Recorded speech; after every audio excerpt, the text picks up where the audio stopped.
Okay, let's unpack this. You know that morning ritual, the one involving a perfectly brewed cup of coffee. Well, lately, the news surrounding it might be getting a lot hotter than the drink itself. Today, we're taking a deep dive into the turbulent world of the global coffee market. We've unearthed an intriguing market update from ZoneCafeFM dated August 20th, 2025, and it paints a picture of, well, intense speculation, historically low stock, and incredibly high risk. Our mission is to extract the most important nuggets from this source, helping you understand precisely why those coffee prices are soaring and what's truly going on behind the scenes. Absolutely. And what's immediately fascinating here is the sheer speed, the Mhm. scale at which dynamics can shift. Right. Our source highlights that both Robusta and Arabica exchanges recently rocketed to 2-month highs. 2 month highs, okay. And just quickly, Robusta is more the espresso bean, right? Bolder. Bolder, higher caffeine, Sure. often in blends. Arabica, that's your more aromatic, nuanced flavor profile. Got it. And Arabica futures, specifically, even enjoyed their longest winning streak since April.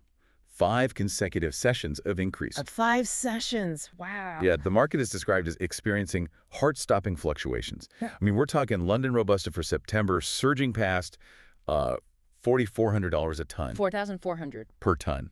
And that's up over 6% in just 1 week. 6% on a week is huge for a commodity like coffee. It really is. And Arabica for December hit a staggering 349 cents per pound.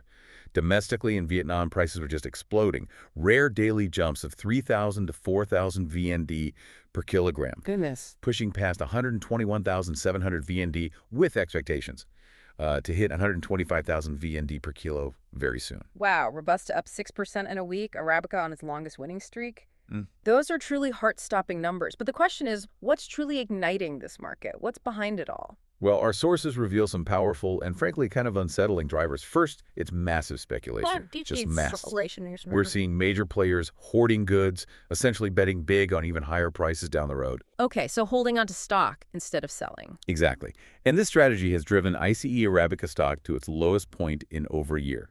Just 726,661 bags remaining. And ICE is the big exchange, right? Intercontinental Exchange. And a bag is standard, like 60 kilos. Precisely. And yes, 60 kilograms. So 726,000 bags isn't much on a global scale. Robusta stock is similarly tight. It hit its lowest level in 3 weeks. So that's basically a global coffee warehouse running on fumes almost? Pretty much. And it's not just speculation causing this squeeze. Okay. There's a severe supply issue, too. Take Brazil, for example. They supply about a third of U.S. coffee imports. Right. A huge player. A huge player. And they're facing new U.S. tariffs, which naturally slows down that trade flow. On top of that, Brazil is grappling with unseasonable weather concerns, frost in key growing regions. Frost. That's always a worry. It makes farmers incredibly cautious about future yields. Bloomberg specifically reports that Brazilian farmers are deliberately holding on to their current stock. So they're adding to the speculation in a way, betting on scarcity. You could say that. Betting scarcity continues, driving prices even higher. It creates a kind of self-fulfilling prophecy of tight supply.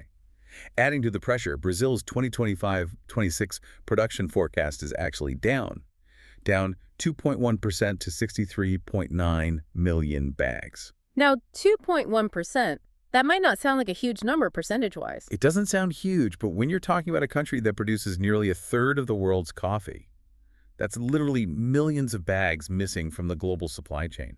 That's a significant deficit. Okay, so farmers are holding stock, production is forecast down, all while prices are soaring. But Sure. hang on, with prices so high, wouldn't that normally incentivize more production or at least quicker sales? It seems a bit counterintuitive. That's a crucial point, and it's where the high-risk element really comes into play. You're right, high prices usually encourage more supply, but Brazil's situation is complex. Those frost concerns make farmers genuinely wary of future yields.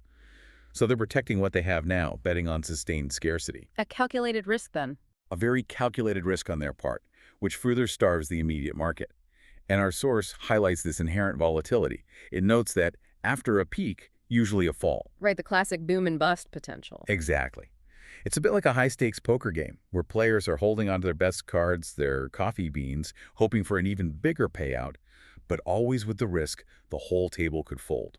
While hitting, say, 125,000 VND per kilo might feel like a win for some, the underlying advice from the source is clear: secure profits.